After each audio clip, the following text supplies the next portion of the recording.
Oh, What an entrance. Noah in the house. Okay, let's do this. So I think the first thing I have to say to you is congratulations on your most influential person according to L'Equipe.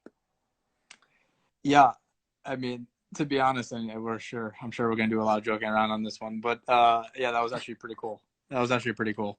That No, I was saw it. I was actually that was really fun.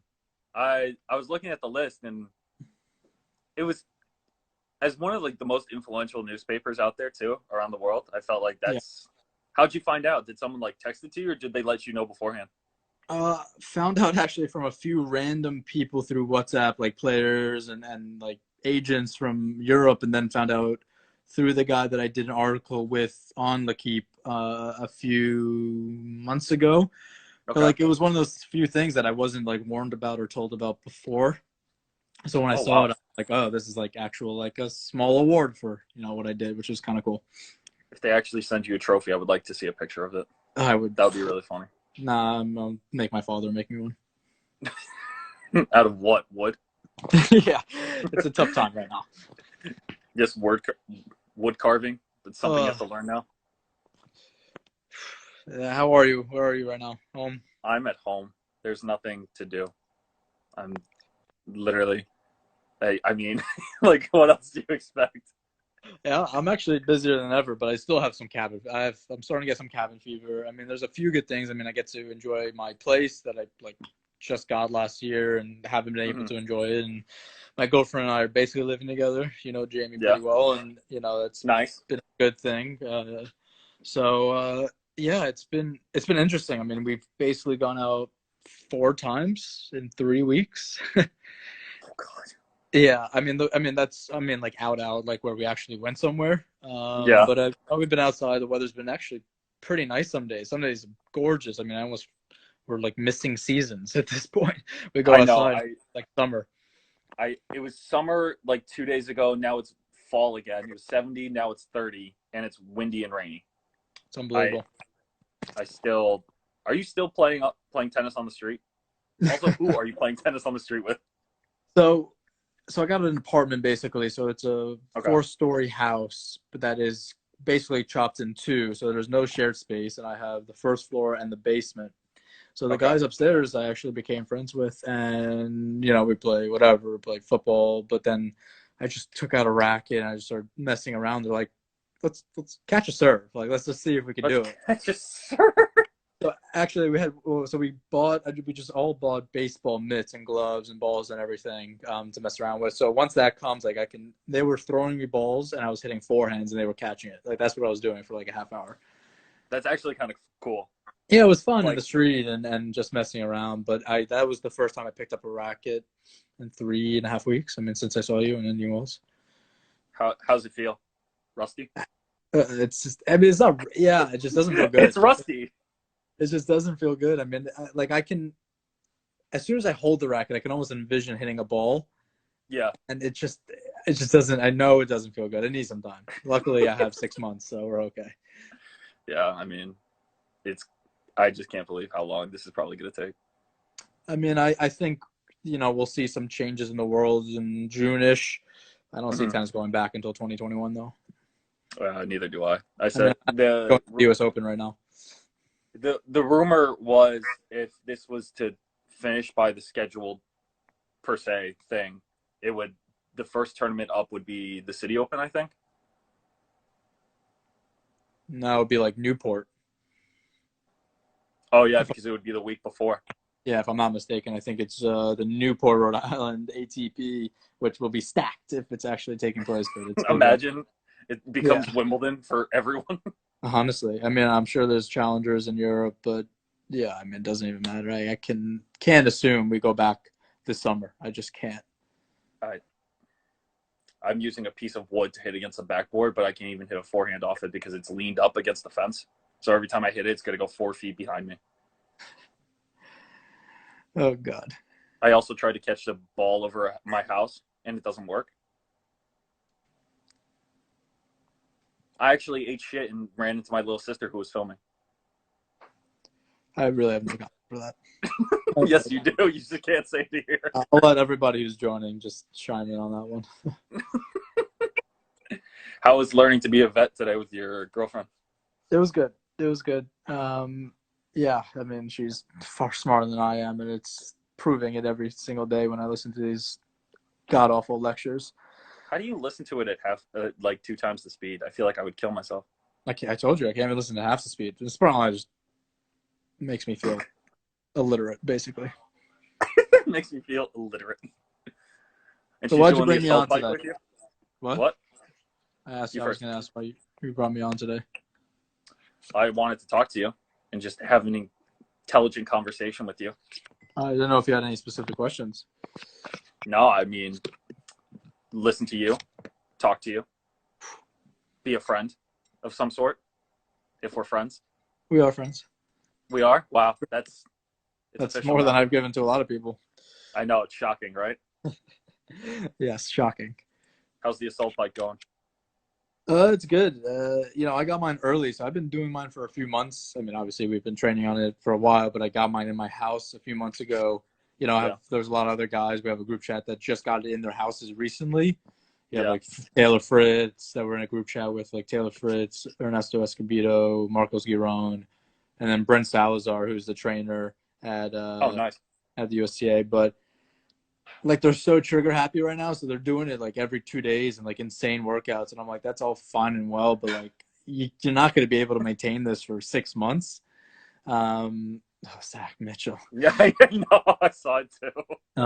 But I was like, yeah, you guys are not, we're not going to be able to keep this going. Like you could chill out and just like maintain and enjoy, but it seems like they're very excited. So I'm chilling out a lot more because these are the same people that complain about how long the seasons are. So nice. Maybe take a second and relax and use this to your advantage. But are you gonna do another live? With, assault bike? With someone doing the assault bike? I don't know. Like I rewatched it and it was pretty loud during the video, so I'm sure it was pretty annoying. I'm sure it was pretty annoying. Having headphones in. Yeah, and then like we're both dying and we're trying to answer questions. Like I think it was fun for like one. Maybe we'll do it again in a couple months. But we could do something better than that. What would you want to do if you could do like an Instagram live segment again? Is there any ideas out there right now?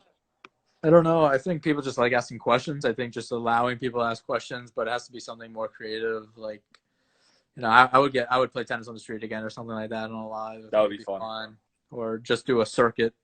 But the thing is, I mean, and this, unpopular opinion here is like everybody's doing the videos and it's great because we don't have that much content right now, especially in sports. But like, do we need everybody doing workout videos? Like there's enough influencers already that are doing this. Like, do we need to be the ones doing that? And like, do people actually care in the end? I don't know. Like I'll do it every once in a while, but the people that are doing it every day, just all the Instagram models are going to be out of jobs, man. You're going to kick them to the curb. Maybe you can be sponsored by a tea company. Well, it's okay. We're all filing for unemployment. Glad. So glad. Yeah. No more workout videos. You see, people don't like them. It's just overcrowded. It's repetitive. It is, and I don't like. It's the same stuff. We just have to be more creative. And obviously, I'm doing mine behind the racket, and I can keep that up. But in my stuff, I was shocked. I wasn't even gonna post a video of me playing. Really? I'm happy to pass over to you. I wasn't even gonna post a video of me playing, and then literally did better than almost any post I've done in like months. People just because you don't post that stuff. I don't. I mean, I tried to change, and then I have to be asking these questions. I mean, I'm trying to figure out what I want to do with my personal one and what people want to see, really. Okay. Because what changes me from somebody else is obviously I'm outspoken, but obviously my speed, I don't know if people want to see those kind of videos or more playing videos. Like that was like a really low quality. Like I've always tried to just do high quality pictures or videos if I'm going to post it. Yeah. But, that one did well. Instagram is so tough and, you can ask people what they want to see, but it just doesn't work out. Like it's just, you can't, you need to ask literally 10,000 people what they want to see out of your Instagram and you try to do it. But, it's just random. You have that ability when you have 32K now?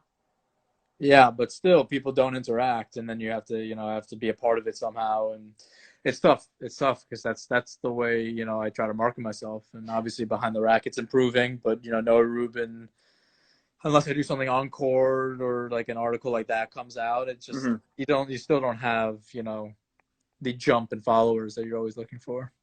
Yeah. And Videos you are just better posted. than watching people do push-ups. So, yeah, I Yeah. agree. I Yep. agree, but we can't play right now. That's why I did something No different. one can. Thoughts on Relations cancellation of Wimbledon? I Yeah, think they made the right choice. I mean, I accepted this early on. I mean, I knew probably a month before that we're not going to play Wimbledon. That was just Really. easy. And I think the issue that it was going to come with that is that you can't have grass in another season. You know, Yeah. so that's really a huge problem. Is that, you know, based on dew point and everything, you know, the grass is too slippery to play on, so they weren't going to be able to, you know, postpone it to a further date in the year and in the schedule. You know, that's what, you know, French Open, you know, had their disposals. They could, Yeah. even though it might be much colder or whatever the case may be. Mm-hmm. It's a possibility, but yeah, I was accepting the fact that, you know, Wimbledon was done. They Just told you that far in advance, like they emailed you. It was confirmed. ooh. Um, inside footage inside of Noah's my apartment. apartment. You saw a quick look at my Monopoly board. Which one do you have? I got this a while ago when I forgot which tournament I did well at to get this, but it's the Brito Monopoly board because Monopoly holds a near and dear place in my heart. So Really, you're Brito that came patient out with with it? what? You're that patient with Monopoly? I feel like So for some people people that can't. don't Like, know the Jewish people out here, there's a holiday called Yom Kippur, and you fast for 24 hours during Yom Kippur. yes.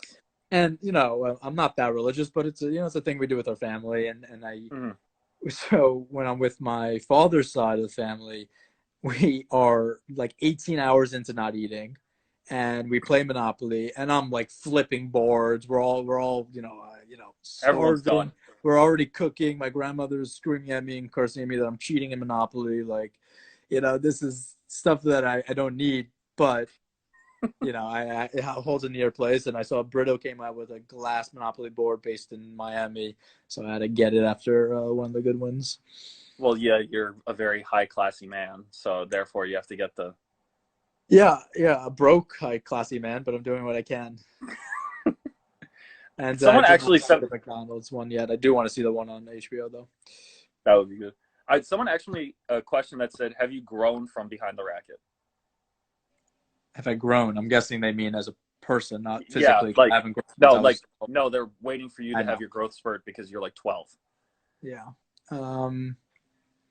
Yeah, I mean, behind the racket's kind of been therapy for me in a way. It's allowed me to kind of bounce ideas off of players around the globe and coaches and agents and everybody that I didn't necessarily have that ability to before. So it's having these long conversations, and it becomes therapy for myself because we talk about really tough things that a lot of players don't talk about, a lot of people don't talk about. So to have that opportunity to open up during these, you know, sometimes anywhere from 10-minute long to an hour and a half long conversations, it has helped me. It's put me in probably the best headspace I've been in. I mean, you know, during that time of, you know, after I got some, you know, confidence after beating Mackey at New York Open and then playing well at Del Rey and then Indian Wells Challenger. I mean, you know, during those tournaments, I'm probably in the best place mentally I've been in. I mean, yes, it has to do with wins, but it also has to do with, you know, me being in a state of mind that's ready to play tennis. And I think behind the racket has a lot to do with that.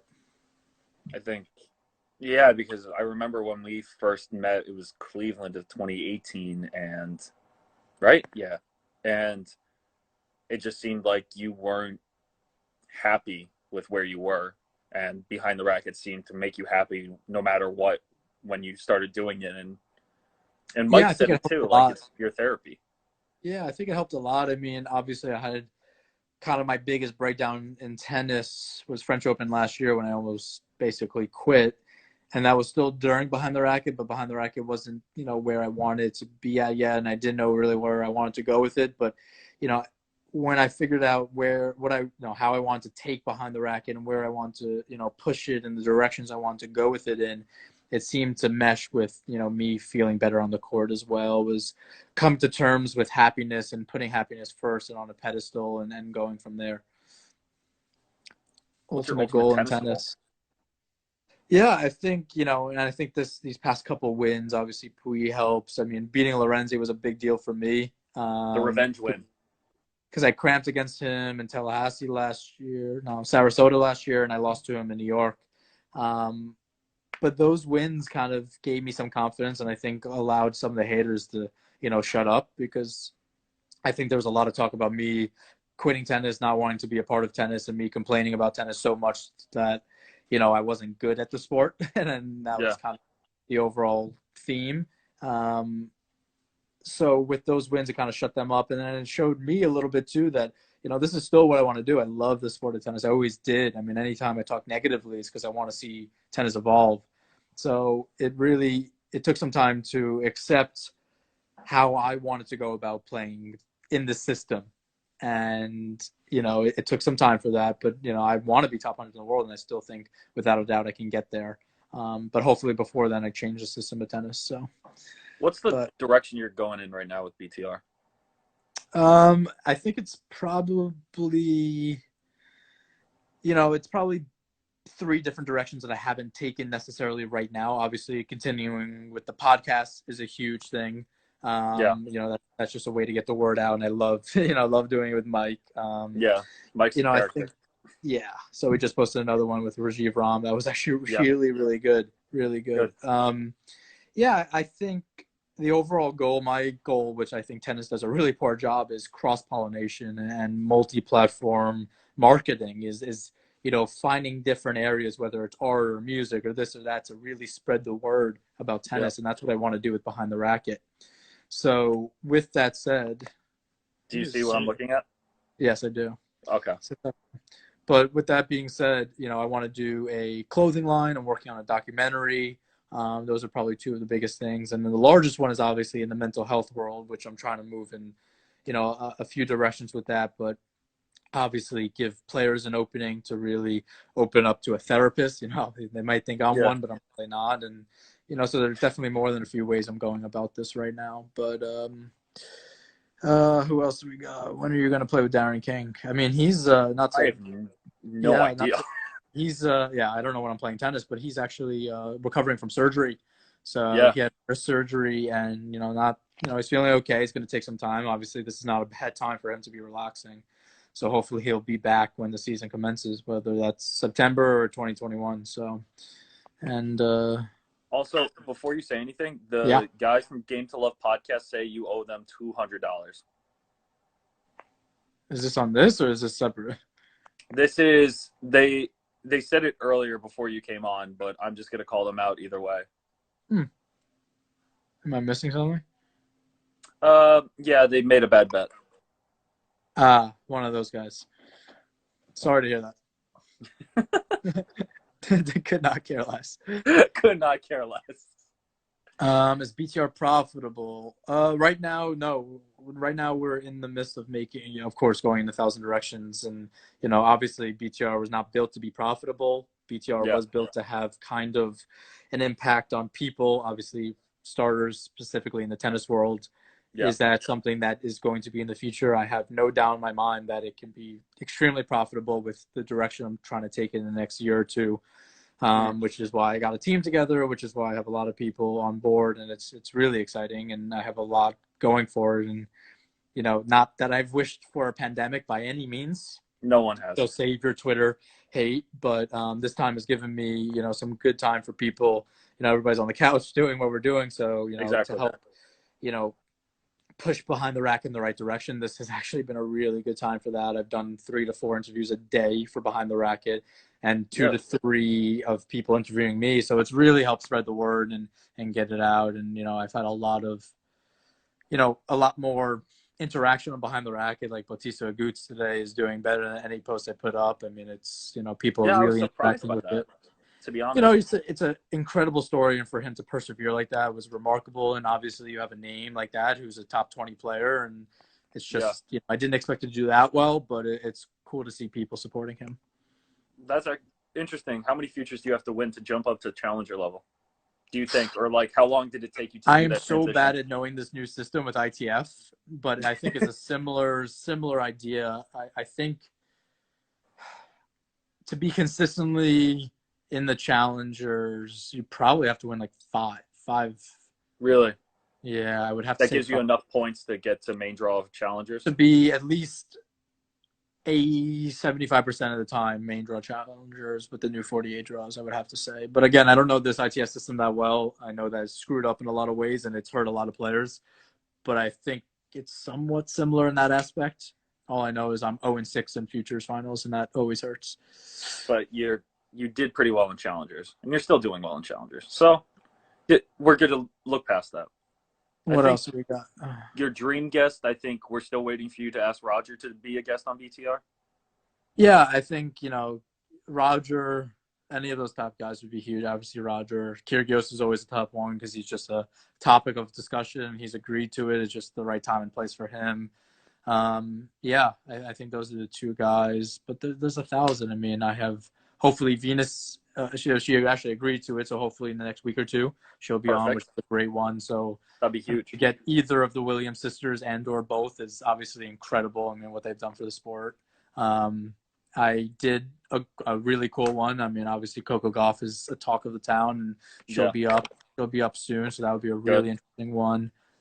So yeah, I mean, again, I've done a lot of great guys. I have a wide range of players right now, and I think this might take me to a point where, yeah, I mean, I don't think I've done the doubles tour enough. I can get to that point and then hopefully start branching out to other sports and make this, a mental health world and a community. Yeah. So Do you ever think of doing a live podcast?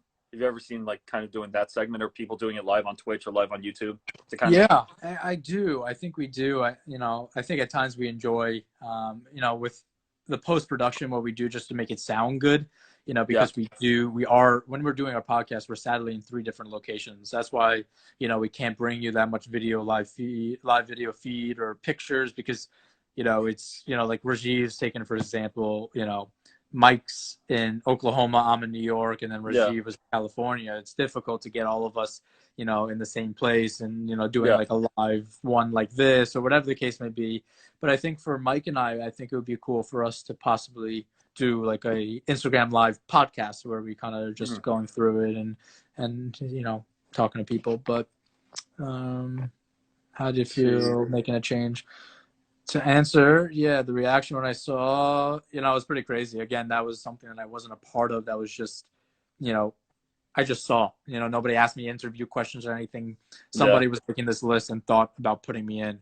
And, to be, 2 steps behind like a Larry Ellison who puts 50 million into tennis every year. And, Ion Teriak, who's been Madrid. It's like these guys are top of, the list, and to even be mentioned is ridiculous. So it's something that, will only motivate me to kind of feel like I deserve it. But that was a really cool one. Almost a line in the sand for me. How did have you tried to teach Jamie tennis? Yeah, she's actually super athletic, and we've done it before. And I make jokes. She's in this room. She's actually making challah bread. If you guys anything know. Hi, Jamie. Yeah, she's super athletic. We've done it before. It was actually very funny. We started dating. She didn't know anything about tennis, and then meeting her family. Everybody in her family was a part of tennis one way or another. And I was like, "You didn't know anything about this?" And she's like, "No." I was like, "How?" So it was very funny. Like her grandmother had a court and played her whole life. Her, uncle has a court. Her dad played in high school, this and that. And I'm like, your whole family played tennis. How do you not know? But yeah, we played a few times. She actually, always wants to play. And I guess we'll partake in that Andy Murray challenge, even though we weren't nominated. But we'll try to do that 100 balls back and forth. So I think I might do that with my sister. We'll see. Do it. Might as well. What else? Our favorite tournament on the Challenger circuit. Ooh, tough. What did you said you liked? It wasn't Savannah. It was Savannah's great because I love the club and the surrounding. That's actually is one of my favorite. Did you like Tiburon? Tiburon is always up there for most of the players just because it's beautiful. Half Toast is back and forth. It's a nice area, but Tiburon is up there. I feel like I'm blanking. I mean, then you have like the European ones, like Bordeaux is super nice. Yeah. Yeah, I mean, you have a few. Canberra in Australia was nice. Noumea is always a really fun one. It's a pain in the ass to get there. It took me like 36 hours. Jeez. But it was really, yeah, you take an hour bus ride after a 32-hour trip and you're literally, What? luckily I've done well there, so it's okay. So you But don't have to constantly be doing that. 15K or 25K, I don't understand the question. If you can ask It that was related to again. the ITFs. Oh, do you know how many you have to win? Yeah. Yeah, 20. Actually, 20, with the like the new, when they highest gave, one. yeah, when they gave the points back, yeah, so that's like 100. Yeah, because if you're saying that's all you have is 25K titles, Yeah. that's 100 points. It's just, yeah. I mean, that will get you somewhere. That will get you into main draw challengers. That should. From what Is that a experience, what BTR sponsored hat that you're wearing? it is not. And why I'm a hat guy now is I cut my own hair, so that will not be seen on. Oh, let me see. Come on. This would be a great reveal. Jamie, get him to take it off. No, she's. No, it's embarrassing. Is it that bad? It's not great. It's not great. There's a line in the middle. There's my stuff going on. God. We're okay. I'm Come going on, to the next dude. question. Going to the next question. Come on, Like man. me, a 13-year-old has only played local tournaments. Oh, she's watching us on here. Yeah, I mean, for a 13-year-old, I think the advice I give everybody at that age is there are players right now that have passed me. When I was my high ranking at 125, there were players that passed me, and I didn't even know as a junior. I didn't even know from the U.S. I didn't even know growing up. That just means that you have so much time to develop yourself as a person and a player that it doesn't matter what happens in these junior tournaments. And I know that kids can be assholes sometimes. I get that, but don't listen to them. Like, you have so much time to actually be somebody. It's okay. Like, develop every day. Like, have the urgency to get better, but be patient and don't worry. Because yeah, it was cool to have some of the results I did as junior Wimbledon or whatever it was. But besides that, the other results, doesn't matter. Like, the pro tour is what I cared about.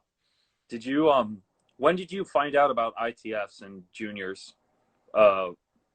Like, did you, like, there's US, like, I found out about them maybe like halfway through high school, but by that time it was kind of too late to play all of them as much as I could. I only played for half of them before my 18th birthday, and I wasn't able to after that. Yeah. So I mean, I found out early on from USTA, actually. I always tried to move up in age groups and everything. And, when I was doing fairly well in 18s in the nation, I was like, what's the next step to just get into? And USTA was doing it where they were going to pay for us to go to basically Copa del Cafe, which is still one of my favorite tournaments.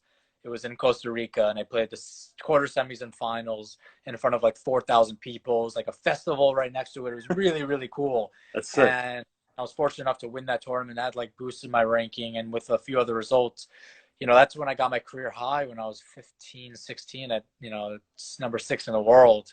It happened quickly, but from then I went back and I moved up to actually playing futures that early on. But, I was nice enough that my dad, who coached me, and Lawrence Klager from New York, they were always looking from like outside point of views, and they knew that they didn't know everything. So they were always looking for, the next thing to do. And, and we were open to hearing from everybody. And that's how we learned kind of about the steps of what it needed once but I never really skipped any levels. I made sure that at every level I was one of the best before I moved on to the next. Cause a lot of people skip levels, and it's, then they're like, wait, why am I not winning? I was like, maybe you should have just seen how you were.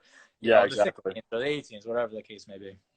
I think it's hard when you do that transition, and it can be intimidating for those, because I think a lot of people are now just starting, especially in the women's tour, everyone's starting at like 14, 15 to play pros.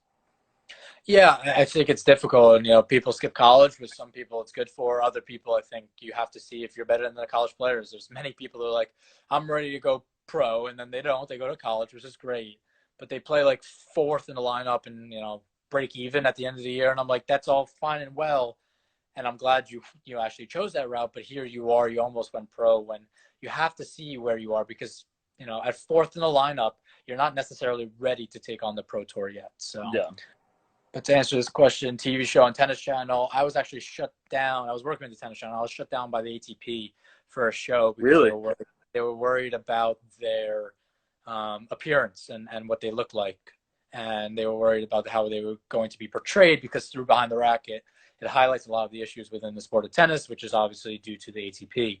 Okay. So they were worried about that, and it kind of lit a fire under my butt and said, I'm going to do it myself, which is why I'm working on a documentary. So, And is that so like a documentary, like multiple series or just one big one, do you think? so looking into possibly one player to start with, build something Okay. around that, build a name, and then go into, which is my dream, is to have, about 8 players in a docu-series to follow. Okay. Not as much in detail as a documentary, of course, but follow, a few players in the mental health side and, kind of get like an in look of the behind the racket side of them, as well as, what they do ins and outs of tennis. But Would you be doing that more on the side of like more in depth and maybe more personal than maybe like following like the Tennis Channel does with a tennis life?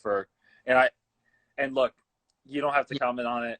no, I'm Because fine commenting on it. I told them to their faces, and I think it's great. We do need more stuff like that. Okay. Do I think it's at the superficial level where, because I'm good friends with Mackie, and I was, watching him do it, and, yeah, it's at a very superficial level, which I think you come out of it and you don't really get anything out of it. You don't create new fans from it. You don't get other people saying, wow, I'm really going to watch, Mackie play. You may get a few, but I don't think it's that urge where, not to pat myself in the back, but through Behind the Racket, I see comments where people are saying, I'm going to follow Bautista Agut now, where I didn't necessarily even know who he was, even being 20 in the world. Some people didn't know who he was or didn't know what he was fighting through. And I think, that's something that Behind the Racket could bring to the table that, yeah, it's cool what they're doing, just kind of getting a glimpse of what players' life But are not like outside. not the Not enough. full, Not enough to really bring somebody in. not deep enough. I got you. What do your D3 player can make it in the futures? Yeah. What do you think? I'm sorry. I'm going through. Appreciate. How far are you? Okay, I'm I'm at there. I'm there. Sinner is D3. legit. Yeah, the guy's legit. Yeah. A D3 player can make in futures. Yeah, again, I know players that, yeah, it doesn't necessarily mean that D1 players are going to make it. You can really, at any level, it depends how far along you are as a tennis player. I think a lot of people make it to 300 in the world by just fighting. Literally by fighting. Obviously, there's a threshold, there's a benchmark as to how good you are, what kind of weapons you have as a player. Some people have unusual. You have a Cressy. Yeah, obviously he played for UCLA, but people didn't think he was going to get to where he is now. But he has an incredible work ethic, mentally focused, and he has, a big serve, big, decent volleys where he surprises guys. So you have to have kind of your weapons and whatever that may be. Obviously, you have to have a benchmark where somebody can't exploit can't exploit a problem in your game or a flaw. But beyond that, if you can fight and find your way and you're a D3 player, you have a chance. I think, when I interviewed Ken Skupski, he was telling me like he wasn't the strongest of singles players, but just he knew he wanted to keep playing the game, so he played doubles, and now consistent top 100 guy. So nothing really is stopping you from just hard work and motivation. Not at all. And then kind of this system that we're in, if you can take the crap that is the tennis system and kind of grind and do what you have to do and be there week in, week out, you find your moments if you're a decent enough tennis player. Zach Svaja, the guy's really good. I think, there's things he can improve upon. Again, people ask me this all the time about individual players or look at my son at this.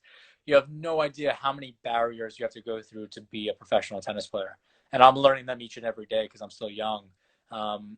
But there's a lot to learn. And you can have people see and they're like, oh my God, this kid came out of the game and he's killing it. And, they said Yonex Sinner, like he's one of the 0.001% of tennis players that used his breakthrough and then broke through again to be at a place where he's safe. Yeah. Like where he gets to that safe benchmark. Right. So where, you can have a little bit of a drop off and still be top 100 in the world and still be there, which is, I can't even stress how tough that is to do. You have to be literally the 0.01% of the tennis population. So somebody like Zachary, he has a lot to learn, and it's going to, once he gets to the point where pressure builds and he's not that young tennis player anymore and he's 21 and people don't give a shit about him, like it's going to happen. And then you get to a point where like, I just have to be a good tennis player and I have to fight. And that's a difficult thing to do for a lot of players. But then you find out, who you are as a person. Yeah. Also, Moratoglu talked about you in his latest post. Do you see that? I did. So obviously through Behind the Racket, I've met so many people, got in touch with so many guys. I know his PR really well, and we've tried to have him on. He's probably one of the busiest non-tennis players in the tennis world I've ever met. I mean, this guy's doing something every day, even more than I am, and I feel like I have to be one of the busiest people as well. But he is extremely busy. But his PR guy says that, they throw my name around a lot for what I'm trying to do for tennis, and yeah, it meant the world for me because I didn't even know. Somebody said that, Moratoglu, posted something. They didn't even say anything about me. So then I looked and I was like, wait, I think that's my name. So, it's nice that people are starting to use it without even my knowledge, which, I don't necessarily mind because it's nothing, too severe. But, it's cool that I'm kind of at the forefront of this right now. You're apparently someone's favorite 2018 Australian Open match with Federer. Really? I appreciate that. Thank you. I mean, that was really fun. Obviously, that was one of my favorite matches of all time on the court with him. You played him twice or once? Oof, that question stung. I played him once. I was up a set and a break after I qualified for Wimbledon last year. I was up a set and a break in the first round and lost, and would have played Federer again. So that one still haunts me a little bit. Ooh. But it was a fun match against him. That was a fun match. I mean, I didn't, I was looking at the draw with my friend, and he's just like, this is literally, he's like, what is the perfect draw? And I was like, I guess, a match that I could possibly win and then feel comfortable winning, and then playing Federer. And then we saw Federer, qualifier. And I'm like, just give me that qualifier spot. And then Bjorn and I played. And, that was after playing 3 really good guys. I played Donskoy, I played Carballes Baena, and I played Cedric Stebby. I mean, in qualities, it's a tough draw. It's tough. And then played my first 5-set match, which was against Bjorn, which was incredible. And then played Federer, which the pressure was off. I had a few set points, which I would have liked to get, but still a cool match. Do you think the tennis will resume? I don't know. I mean, tennis is so difficult because you can't limit it to a certain geographical location. So you can't say that Asian tennis players can't play, or that Italian tennis players can't play, or if it's bad in America, that America can't play here. So we have to literally almost have a vaccine, which takes 12 to 18 months, or we literally have to, have enough, blood transfusion, whatever the case may be. We have to be okay throughout the world to have tennis commence, because know the doctor. Sport. I mean, we literally almost have to get tested. Everybody that enters the club has to get tested before going on, which won't happen. It has to. I just think 2021 is the only way. It's too much. DC? What was in DC? Oh, my shoe. I was there for that match. That was fun to watch. I remember seeing the highlights in the media room, and I was like, there's no way he actually broke his shoe. And then I watched it again. The whole thing just kind of... Do you still have a lot going on? I don't, but I have a picture of this woman has it, and she opened it up like an alligator mouth. It's a cool picture, but obviously I wish I had the shoe. But it was, great that moment happened with an unbelievable. So I had like one of my greatest gets I got, obviously. Yeah. And I got to be on ESPN Sports Center. I was number 1 in the top 10 plays, which is a dream come true. I broke the shoe and I won the match. So that was a pretty good match. Sadly, because of the rain delay, nobody knows this, but I played Andrei Rublev in the 3rd round of DC City Open that night. And he didn't play a match that day. So it kind of sucked because I didn't get the chance to stop in advance. I was exhausted. It was 11 p.m., but still a great match. But what else do we got? What else? Mikael Ymer, I spoke very highly of him early on. People didn't believe me. I saw his work ethic. He was very, he had tunnel vision early on, super consistent. His people were like, he doesn't have that, one strength or one powerful shot that's going to, break him free. And I was like, the way he takes away time, and he's just super consistent doing that. And when I lost he just produces something off shots you don't think so, and he moves you around well, and he's obviously super athletic and just doesn't really get tired. He's probably in the best shape of most of the guys on tour. And his brother are both very athletic. Very, very. I mean, that was the problem. He was in the shadow of Elias, and I was like, no, Mikael is going to be very, very good. And He It beat kind me of in has that. Numita in the finals and went from there and kind of did Yeah. extremely well. So, All right. Do we have any last questions for Noah? yeah, I gotta go make some challah. Last questions. Quick. Ymir and Kachanov. Yes, I thought Ymir was going to actually win that match. I had him over Kachanov actually in that match. Yeah. That was a good match. Last questions. Nope. All right. You customize your racket. Swing rate. We have Go to your local. Do it for us. Favorite surface.